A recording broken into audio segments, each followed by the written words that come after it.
నాకంటే 99.9% పీపుల్ తగ్గిపోద్దులే తగ్గిపోద్దులే అబ్బా పర్లేదులే అనుకుని అడ్జస్ట్ అయ్యే వాళ్ళు ఉంటారు.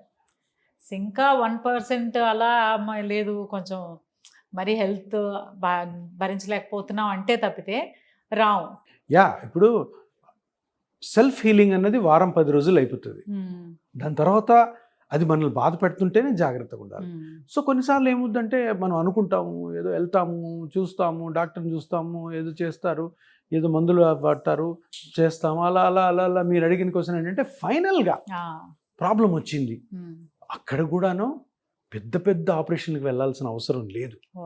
సో ఇప్పుడు మనం జనరల్గా పెయిన్ మేనేజ్మెంట్లో మాట్లాడేదంతా కూడాను joints pains, spine pain, tendons, ligaments, muscles, ఇతరత్ర సాఫ్ట్ టిష్యూస్ ఉంటాయి కదా, వీటి నుంచి వచ్చే పెయిన్లే 80%. ఏదైనా ఒక కార్పొరేట్ హాస్పిటల్కి వెళ్ళాము అంటే 100-80 మంది పేషెంట్ వీటితోనే వెళ్తారు.